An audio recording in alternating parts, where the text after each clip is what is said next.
the legislature real quick and what they are doing about how we talk about these problems. Because, part of the issue we have is that we're not able to talk about things that are actually happening. We have to talk about all these fake problems that the conservatives love to make up and pretend that they are the real problems. And so the main one I want to focus on, because, again, it comes down to, you're not allowed to teach. They want to ban the teaching of racism and gender inequality. So here, let's pull this up. So a legislator, Chad Caldwell, who's out of the Enid area, proceeded to go on a 16-tweet rant about House Bill 1775, which is the bill to ban diversity trainings and to ban the teaching of divisive concepts like critical race theory and some other stuff. But, of course, the way he decides to, teach this to you is to just quote tweet every single line of the bill and then say, well, what it actually says is this, not bothering to make the argument of why it has to say all this without just saying what it really means. I love the fact that this tweet, stream starts off with him being like, okay, well, a lot of people haven't read this bill, and the people who have want you to not read this bill. Has this man ever read a book on critical race theory? Yeah. No. That's the first question. I was like, I want to be just do a man on the street interview and be like, Chad, who is the author of the 1619 Project? And just see if he could even name them, No. Do you even know the name of the person who wrote this thing that you claim you hate so much? No. Also, how mad do you think they are that this isn't House Bill 1776? Oh, they were we were so can we do another bathroom one? So that way we bump it up. They must be so ticked off. But yeah, I want to know who told these men about critical race theory? Who let the secret out that we're having these conversations? If we just, I really don't think that any of these people know what they're really talking about. And I just want to know who let the cat out of the bag, that we're educating our children and we're educating people around these stories, these personal narratives. Who told these dudes? It was the right-wing media echo chamber, because they all have the same points. So, what he does is he goes through and says, that we can't require students to take gender and diversity training or counseling, which I find funny, because the only time students have been required to take that is after some insane incident of, the school having a massively racist incident. It's not like we're just giving out mandatory trainings like candy.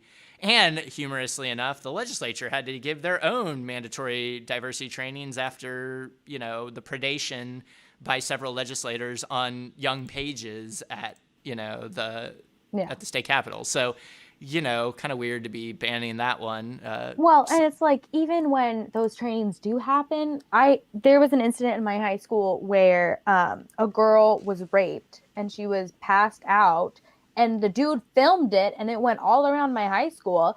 Jesus. And the training that we received was that the girls go to the auditorium and talk about what they wear. Yeah.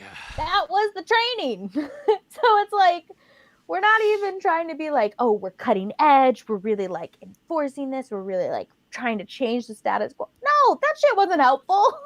Yeah. So, yeah, it's it's if you're going to ban those trainings, I guess that makes some sense, but it's they'd probably be okay with that one. Yeah. Can't teach stereotypes in their courses or orientation programs. So that's a no to race and sex stereotypes. I don't even know, what, can they name a single course that's doing that? Anyway, so it goes on. I don't want to repeat every dumb talking point.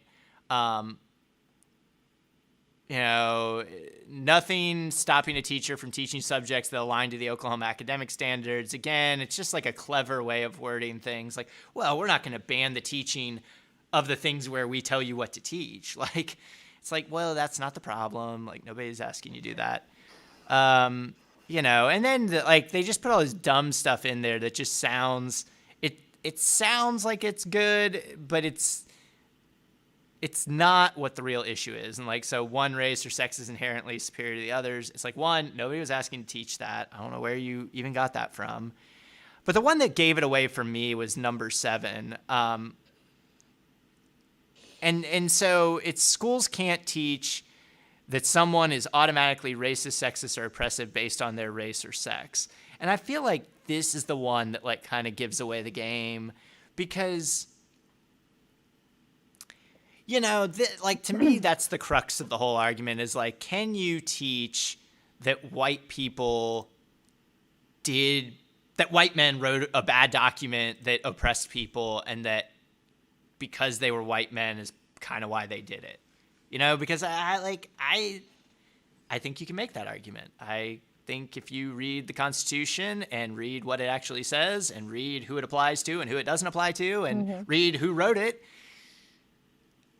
that's a bunch of white men telling a bunch of black people and women that they don't have the same rights. So, if that's not one group telling another group that they're or not one group oppressing another group, I don't know what is. So right.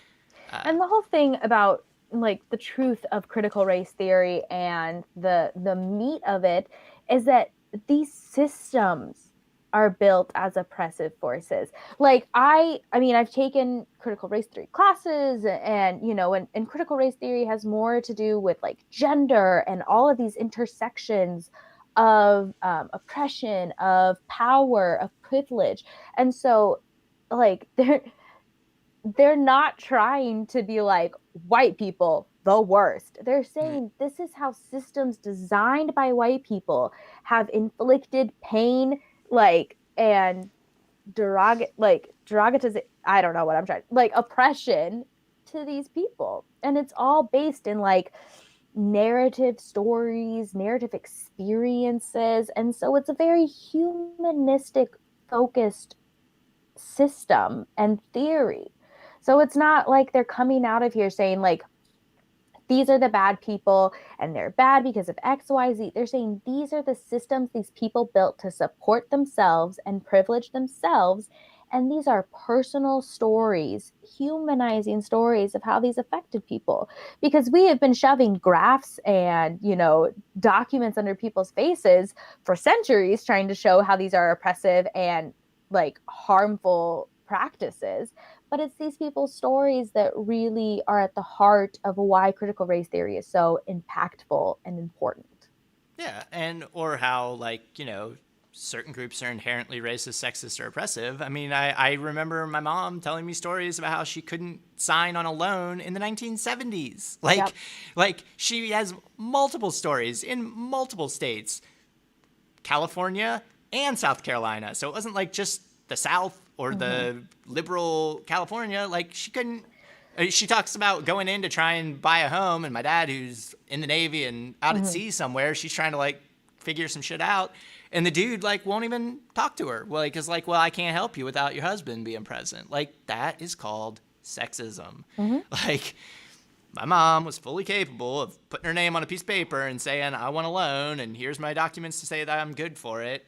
And she wasn't allowed to. It was literally if not against the law at the time, it was certainly against the, cultural milieu, right, or however you say that word. Anyway, I mean, it was bullshit, and it was done by white men. Probably 99% of the mortgage brokers out there were white men. So, and it was done against women. right. Does it still happen today? Maybe not as much, but we should be able to learn about that and talk about it and assign blame where blame needs to be assigned, and sort it out, find a way. Yeah. So anyway, so he proceeds to go on and on and on and on and on about how none of us know how to read. And so, yeah, and the end, he ends with like, "Will this bill fix our problems, etc." And not only will it not fix any problems, but it's actually going to make things worse because, how do you enforce this? What is? I mean, it's just going to chill speech. It's going to stop people from talking about things because they don't want to deal with consequences of a law, and I kind of come down to, in just my sort of like constant attempt to expose these guys for their bad faith. I mean, I just assume you either have to A, be a racist or a sexist and just you don't want to give up the game. B, you're an idiot and just don't understand how human communication works. Or like C, you're just a liar. Like, like you just get off on like misdirecting everything and all that, because I just don't get it. Like, I don't, like, it's like we started out talking about. It's like, you obviously haven't read that. You probably don't know anything about it beyond what you read or saw on Tucker Carlson or Fox News or whatever. And you're just not engaging like with the actual argument that the people who believe this stuff or, care about this stuff are trying to make. Yeah. And it goes beyond like reading White Fragility to like understand this. And on the one hand, like I understand it's a very like hard, digestible piece of theory. I mean, it's theory. I mean, I was in graduate school and that's all theory and that shit's hard, like it is. But what you need to do is not go ask any of your black friends being like, what's critical race theory? It's like, no, you need to do that homework yourself. You need to, find sources that can explain it to you, because there are things out there that explain it in layman's terms. I haven't seen a crash course yet, but like John Green, get on it. But it's like, there's also so many like videos and articles out there from the right being like the truth about critical race theory. And so it's like, even me, who's like, my degree is practically in research, like finding out things and sources. And it was hard for me to be like finding actual people who weren't just like, why critical race theory is a bad thing. Like, I'd be reading an article and I'd be like, wait, these people are fucking with me. They don't believe in this, And so it is difficult. But one of the hard things is that I feel like Americans have become so used to information being spoon fed to them through the news, through like this 24-hour news cycle, through, pundits and things like that. But it's like, we need to do some homework. Like, I truly think that, and this is stuff that could be taught in a civics class, which is no longer offered at high schools, but like, there are things you need to do to be like an active and informed citizen of this nation. Sorry, that's just the truth. Like, you need to probably read some stuff. You need to probably do a little bit of digging, because some of these things cannot just be spoon fed to you. And if they are, then they're probably going through a lot of like layers to get to that really simplified version that people can take things out and add more things in. So it just, to some extent, like, the burden is on us to do our homework and to learn about these ways that we can make the society better.